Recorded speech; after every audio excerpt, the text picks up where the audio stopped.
नमस्कार, मी कृपा Sapkal. News uncut मध्ये आपलं स्वागत. पाहुयात आजच्या देश विदेशातल्या टॉप 15 घडामोडी.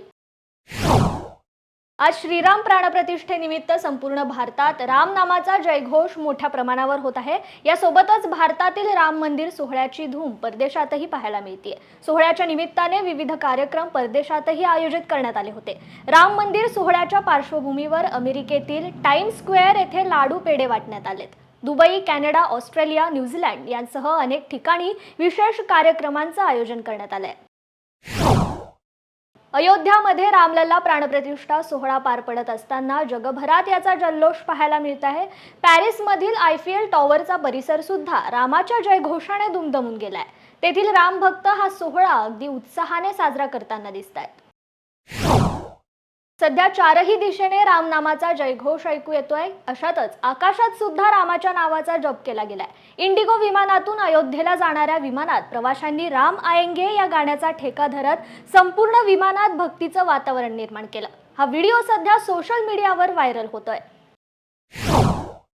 गेल्या काही महिन्यांपासून भारत कॅनडामध्ये तणावाचं वातावरण होतं, परंतु या पार्श्वभूमीवर कॅनडातील ट्रुडो सरकारने महत्त्वाची घोषणा केली आहे. राम मंदिर प्राणप्रतिष्ठा कार्यक्रमाच्या निमित्ताने 22 जानेवारी हा विशेष दिन म्हणून त्यांनी घोषित केलाय. कॅनडातील ओकविले व ब्रॅम्प्टन या शहरांमध्ये आजचा दिवस विशेष दिन म्हणून साजरा करण्यात येतोय.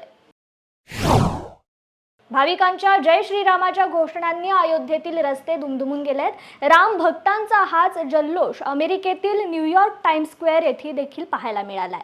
अयोध्येतील राम मंदिराच्या उद्घाटन सोहळ्यानिमित्त न्यूयॉर्क टाइम्स स्क्वेअर येथे राम भक्तांची मोठी गर्दी जमली. तसेच ढोल ताशांचा गजर पाहायला मिळाला.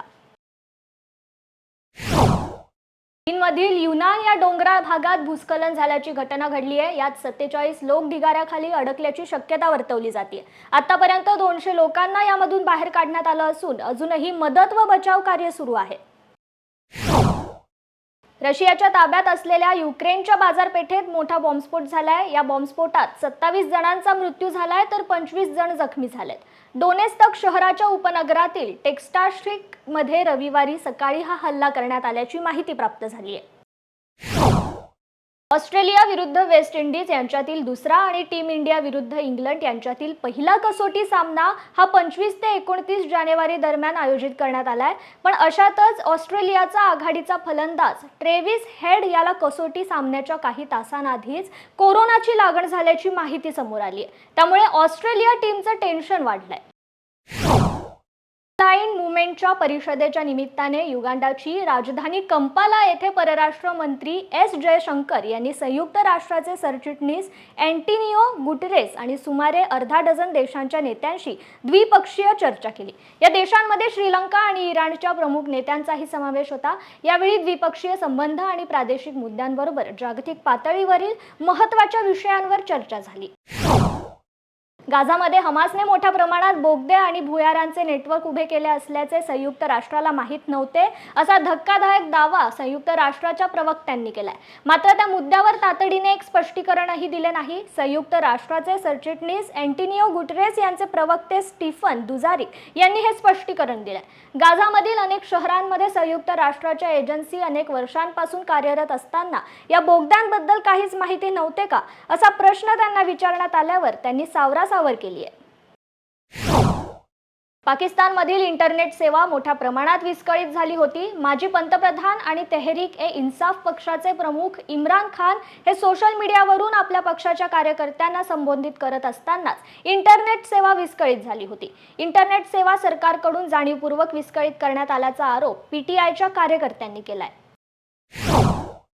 अमेरिकेचे माजी अध्यक्ष डोनाल्ड ट्रम्प यांची मनस्थिती अमेरिकेचे अध्यक्ष बनण्यासाठी अयोग्य आहे, असा आरोप रिपब्लिकन पक्षाच्या इच्छुक नेत्या निकी हेले यांनी केलाय. ट्रम्प हे प्रचाराच्या भाषणांमध्ये आपल्याला वारंवार अमेरिकेच्या संसदेच्या माजी सभापती नॅन्सी पेलोसी समजून संबोधित करत असल्याचा संदर्भ देऊन त्यांनी हा आरोप केलाय. न्यू हॅम्पशायरमधील किने येथे प्रचाराच्या भाषणामध्ये त्या बोलत होत्या. अफगाणिस्तानच्या बदख्शान प्रांतात रविवारी एक प्रवासी विमान कोसळल्याचे वृत्त आहे. हे विमान भारतीय असल्याचा दावा अफगाणिस्तानच्या माध्यमांनी केला होता. मात्र हे विमान भारतीय नाही, त्या ठिकाणी भारतीय विमान जात नाही, असे डायरेक्टर जनरल सिव्हिल एव्हिएशनने स्पष्ट केले आहे. अयोध्येत संपन्न झालेल्या श्री रामलल्ला प्रतिष्ठापना सोहळ्याच्या पूर्वसंध्येला समारोप झालेल्या बासरी उत्सवामध्ये प्रख्यात बासरीवादक पद्मविभूषण पंडित हरिप्रसाद चौरसिया यांना जीवन गौरव पुरस्कार तसेच गुरुकुल सन्मान देऊन गौरवण्यात आले। गुरुकुल प्रतिष्ठानातर्फे दरवर्षी आयोजित करण्यात येणाऱ्या बासरी उत्सवामध्ये चौरसिया यांच्या कार्याचा गौरव करण्यात आला। या प्रसंगी 90 बासरी वादकांनी प्रभू श्रीरामाला समर्पित भक्तिगीतांचे स्वर छेडले। सांगलीतील अवघ्या 10 वर्षांच्या धैर्या भाटे हिने CIDEA-SCO हा आंतरराष्ट्रीय मेकअप मीडिया प्रमाणपत्र मिळवलंय। स्वित्झर्लंड देशातर्फे घेतली जाणारी ही अत्यंत अवघड अशी परीक्षा आहे। अवघ्या 10व्या वर्षी परीक्षा उत्तीर्ण होणारी धैर्या ही जगातील पहिली मुलगी ठरली आहे। टॉप 15 मध्ये आज इथेच थांबूयात। पाहत रहा न्यूज अनकट। धन्यवाद।